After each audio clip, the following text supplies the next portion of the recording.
From now on, we'll split all living expenses equally. Huh? Why? Well, I can't trust you since you grew up in a single-parent household. Charles suddenly changed his attitude the moment we got married and said such things. Wait. Why are you saying this all of a sudden? Look, anyway, we need to have photos from our honeymoon. We went on our honeymoon as a fake couple.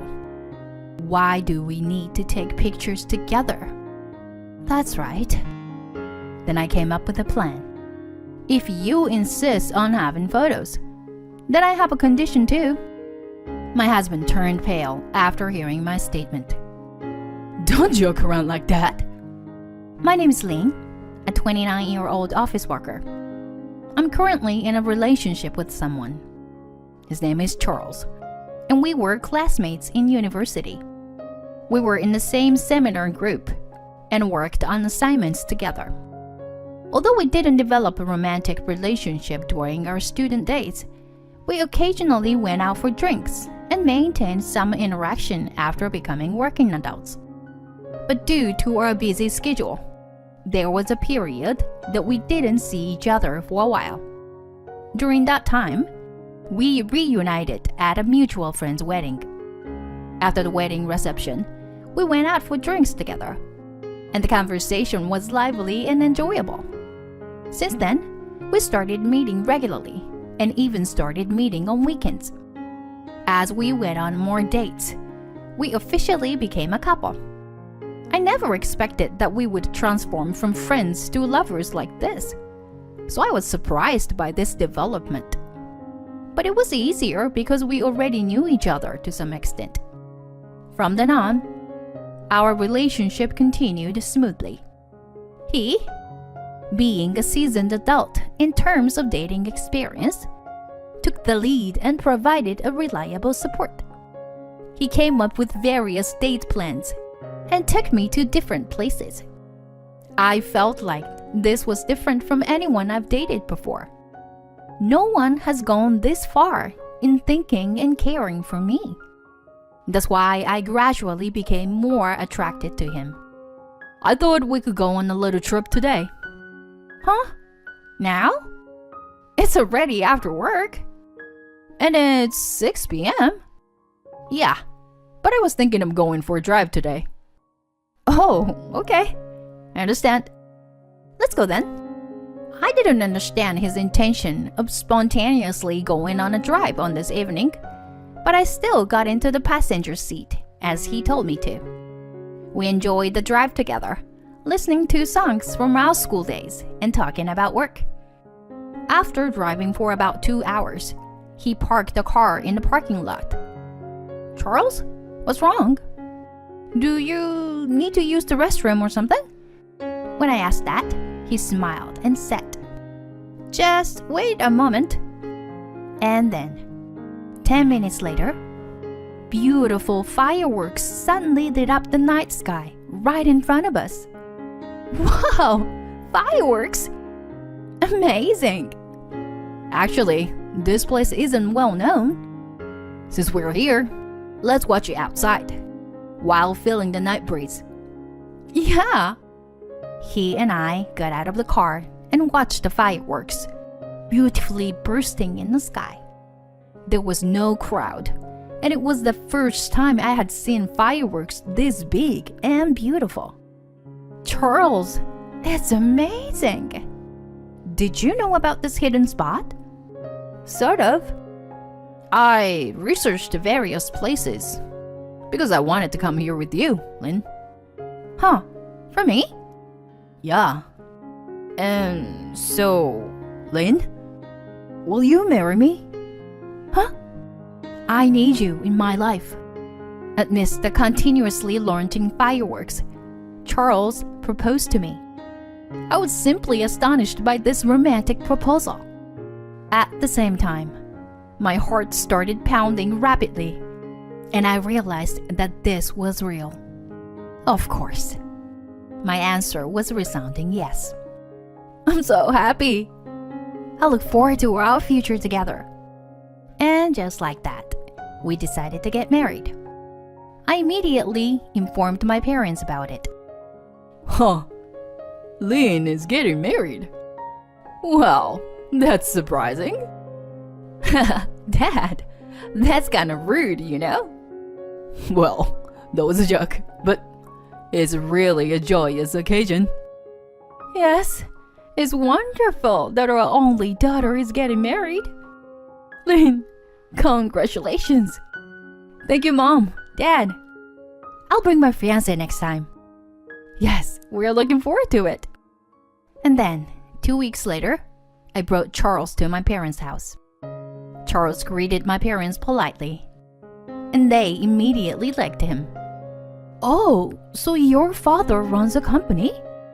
Yes, it's a family business that has been passed down since my grandfather, and I plan to take over someday. I see. That's impressive. You come from a distinguished family. My parents were surprised when they heard about Charles' family. In fact, Charles' father is a business owner, and Charles himself is the son of the wealthy family. But since I had known about it since our student days, I hadn't really thought much about it. Even though he is a wealthy son, Charles is still Charles, and it didn't matter to me. Maybe he liked that I treated him normally without being affected by his wealth. I'm sure many women must have pursued him for his wealth. Anyway, I was glad that he and my parents got along well. But later on, during a conversation about my parents, something caught my attention. It was when he casually asked my parents a question. What was Lynn like as a child? My mother answered that question. Lynn has always been a responsible child. When she was 5 years old, I divorced her previous father and raised her single-handedly. She always helped with household chores, and it was a great help. I was happily listening to my mother's words of gratitude. But Charles, beside me, had a surprised expression. Huh? Lynn? You grew up in a single-parent household? Yeah, I guess I didn't mention it before. My current father became part of the family when my mom remarried while I was in high school. I wish you told me such an important thing earlier. Oh, I'm sorry. He had a slightly displeased look, and an awkward atmosphere filled the air. But I treat Lynn as if she were my own biological daughter. And she also accepts me as her father. So, it's not much different from a normal family. My father's efforts to mediate seemed to calm Charles down a bit. However, I was slightly surprised by his attitude. Could there be some problem with the fact that I grew up in a single-parent household? Maybe he's concerned about those aspects because he is a wealthy son? If that's the case, I worry that his parents might oppose our marriage. With those concerns in mind, I went to his parents' place to introduce myself and pay my respects. Nice to meet you. My name is Lynn. Nice to meet you too. Charles' parents weren't particularly friendly, but they didn't say anything to me either. The marriage greetings went smoothly. Well, Lynn, good to see you. Take care of Charles from now on, please. With those words from his father, the greetings quickly ended. It was all too abrupt, and I was taken aback. Afterward, the meeting between both families ended quickly, and Charles and I decided to get married. We had our wedding ceremony, and our married life began. I had some slight anxieties about our first time living together, but I was more excited. However, something unexpected happened right after we moved into our new home and started living together. My husband suddenly said something like this. So, our married life has begun, but I have one condition for this marriage. Huh? A condition? From now on, we'll split all living expenses evenly. Huh? Why? Although I also work, I was a bit surprised by his sudden request.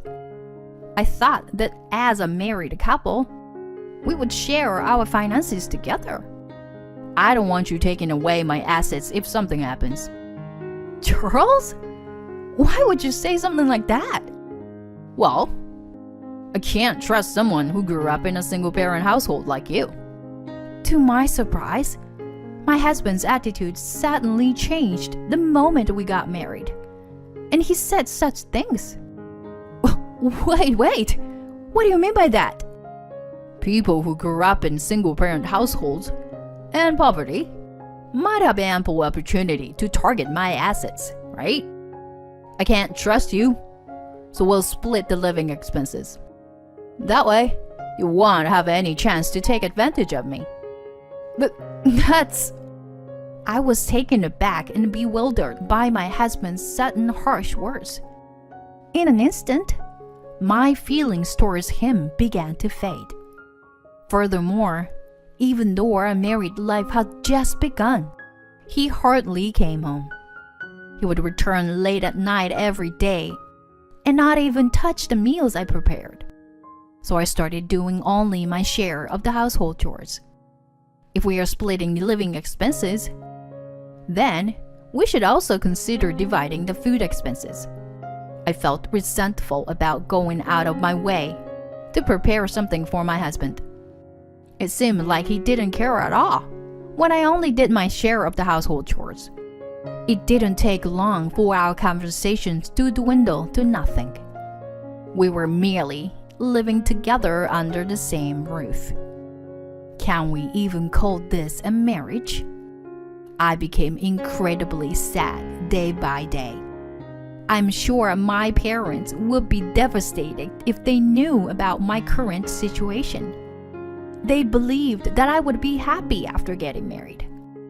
So I felt terribly sorry for putting my parents in this situation. It hadn't even been 2 months since we got married. And yet, why did we end up in such a cold and distant relationship? What did my husband intend when he married me in the first place? While feeling unsettled, I went through each day. I focused on my work and tried not to think about my husband. But then, one day, out of the blue, my husband mentioned going on honeymoon. Huh? What's with the sudden decision? You're treating me like a stranger. So what's the point? As I muttered to myself, my husband spoke. Going on a honeymoon is just a formality. As the son of the company's president, I have to let my colleagues know that we went on a honeymoon, right? What? What's that about? Just worrying about what people think? Shut up. As the next CEO, I have to consider many things. Well, it might be bothersome for you, who's just after my assets, right? Provoking me like that, my husband continued. Fine, I'll go. But you'll cover the expenses. Huh? Why? Why? Because I'm not interested. That's why. Since you were dragging me there against my will, at least cover the costs. Huh. Fine. I guess I have no choice. And so, I ended up going on a honeymoon with my husband, completely unenthusiastic about it. Our destination was Tuscany. A trip abroad with my husband should have been enjoyable, especially since it was our honeymoon. No. As expected, the trip was not enjoyable at all. The plane ride, in particular, was truly agonizing. I wish we had separate seats instead of sitting next to each other. And finally, we arrived in Tuscany. Well, I'll do things on my own. Yeah, sure, whatever. I wanted to get away from my husband as soon as possible, so I went to the places I had researched on my own. And for about half a day, I enjoyed sightseeing alone. I was having a somewhat enjoyable time, so I was calmly sitting at a cafe, when suddenly my husband walked in. Wait, what? What's going on? My husband sat right across from me without any warning. From now on, we'll be doing everything together. Why? What's the reason? We need to have photos of our honeymoon. Otherwise, our employees might get suspicious. I was annoyed by my husband, who was interrupting my alone time for such a stupid reason. At that moment, I came up with an idea. If that's the case, I have a condition. What? What condition? I want you to cover all our living expenses. Huh? Because we're a married couple, right? Then I want you to fulfill your role as the son of the company's president and cover all our living expenses. If you don't, I'll tell your employees that we are splitting the living expenses. Upon hearing my words, my husband turned pale. What? Don't screw with me. If it's known that I am doing something so stingy, my reputation will suffer. Huh. So you do realize you were being stingy? Well then, from now on, you will cover all our living expenses. Otherwise, we won't take any photos together. And I will spill everything. Damn it. How did it come to this? Charles looked very frustrated. I thought to myself that I had won, and I smiled widely in the photos. Afterward, we checked into the hotel. For some reason, my husband had booked a room together. Why aren't we in separate rooms? Because it's a honeymoon trip for a married couple.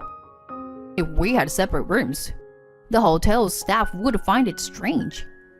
Don't you think? Also, my father and the others have been urging us to have a child soon. Wait a minute. A child? We have such a cold and distant relationship. And you want to have a child? Well, as long as we secure a successor, it doesn't matter who the partner is. You're truly despicable. Can't be helped. You married me, so just give it up. Don't you dare think of me as an easy woman. If you try anything, I'll call the police right away. Huh? The police? Yes, that's right.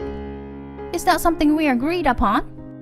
You'll end up being arrested as a criminal away from home. Stop messing around. You're completely useless.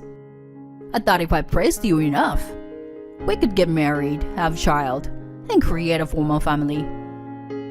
You. How could you? Unable to find the words to respond to my husband's abusive remark, I fell silent. What? Are you disappointed now? That's right. I will inherit the position of the company president and live comfortably. If I do things that please my father, I can become the president sooner. So I thought I would let him have grandchildren as soon as possible. He's a complete scambag. He should be evaluated and become the president based on his work abilities. I sighed deeply, in utter disbelief. But it seemed that my husband was also angered by my attitude, as he said the following words to me. I can't stand being with you anymore. Let's get a divorce. I responded immediately, delighted, as if I had been waiting for this. Great, I agree. Let's do it. My husband's eyes widened in surprise, but since he had brought it up himself, he must have thought there was no turning back. And so, we settled the matter with a divorce right there. Don't regret it, I retorted without backing down. Are you sure you'll be okay inheriting the company? You might end up ruining it during your tenure. Don't make fun of me. You'll be the one at a loss from this divorce. Yeah. Anyway, I don't want to share a room with you, so I'll get a separate room. I said that and stayed in a separate room. Then I turned off my smartphone and enjoyed the rest of the trip alone. I no longer wanted to have any conversation with my husband, and our unbelievably cold honeymoon came to an end. As soon as I returned home, I packed my belongings and left the house immediately. Do you have to leave in such a hurry? I just don't want to be with you a moment longer. I can't pretend that you didn't say all those hurtful words to me. I left those words behind and left the house where we had lived together, returning to my parents' home. On the way, I went to the municipal office and submitted the divorce application. When I informed my parents about it, they were surprised and furious. But at that time, I had already come up with a certain revenge plan. A week later, I received a bunch of phone calls from my husband. Hello? What's up? You? Are you kidding me? Everyone at the company knows about our breakup. What did you do? And my father personally handed me a pink slip. Oh dear, that's unfortunate, isn't it? It seems that the audio file had an impact. Audio file? What do you mean? Well, actually, Yes, I had recorded all the conversation with my husband during the trip. I was certain that his bad personality would eventually surface. And as I expected, he kept making offensive remarks throughout the trip. So I recorded it and sent the data to his workplace. In no time, the audio data became a hot topic within the company and even reached the ears of the president, who was his father. My husband was quickly dismissed and cut off even by his own parents. What am I supposed to do now? Abandon my family? Lost my job? Well, in that case, why don't you go to Katie? Huh? Oh, you didn't think I knew about your affair? I knew that you were cheating on me.